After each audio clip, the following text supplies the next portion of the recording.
नमस्कार दोस्तों, the time के इस अंक में आपका पुनः हार्दिक स्वागत है, अभिनंदन है। मैं गिरधर दास। महाराष्ट्र के साक्षरता कर्मियों को जीत हासिल हुई और उसी जीत के रास्ते पे उत्तर प्रदेश के साक्षरता कर्मी भी चलने के लिए आतुर हैं, क्योंकि जो चीज़ सरकारों के आश्वासन के बाद भी सॉर्ट आउट नहीं हुआ, जो जीत सरकारों को या उनके जो प्रतिनिधि हैं उनको ज्ञापन देने के बाद भी उसका निदान नहीं हुआ, तो फिर अंतिम लक्ष्य क्या बचा। इसी विषय पे आज की चर्चा है। हम डिटेल्स में जाते हैं और जानने की कोशिश करते हैं।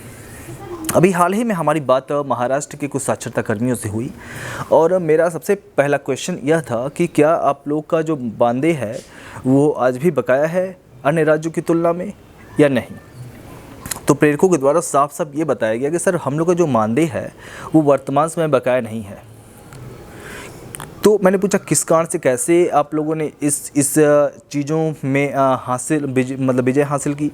तो उनका सिर्फ एक उत्तर था कि हम लोगों ने हाई कोर्ट का सहारा लिया, न्यायालय का सहारा लिया और उसके आधार पे ही हमें ये जो मानदेय है वो दिलाया गया।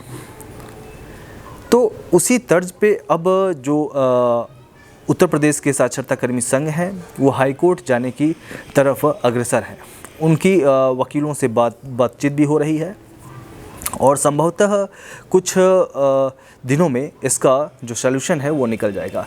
लेकिन अब प्रश्न ये उठता है कि क्या उत्तर प्रदेश में महाराष्ट्र की तुलना में एकता है?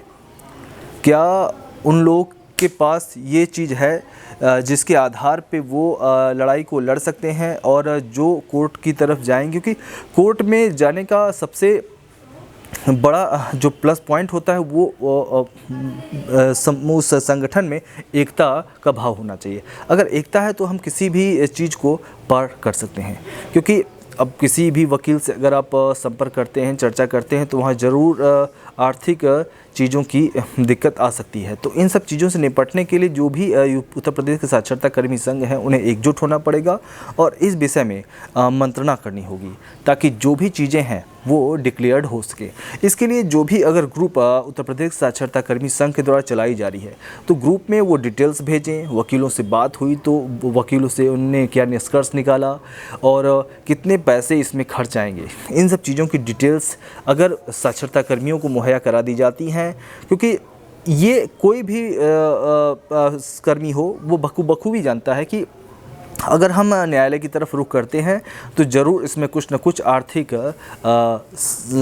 चीज़ों का सामना करना पड़ेगा और उससे निपटने के लिए हमें एकजुट होने की जरूरत, क्योंकि ये सिर्फ एक व्यक्ति विशेष का की डिमांड नहीं है या एक किसी विशेष पर्सन का ये काम नहीं है कि वो मतलब कोर्ट की तरफ अग्रसर होगा या उसके पास इतनी पूंजी नहीं है कि वो इसके बल पे अपने आप को अपना जो मानदेय है या फिर अपना जो नवीनीकरण है उस चीज़ों में वो विजय हासिल कर सके। इसके लिए वो सबका साथ चाहिए। तो मेरा इस वीडियो के माध्यम से सभी से विनम्र निवेदन है कि अगर इस विषय में जो भी डिटेल्स आती है तो उसको आप अपने ग्रुप में सभी से शेयर करें।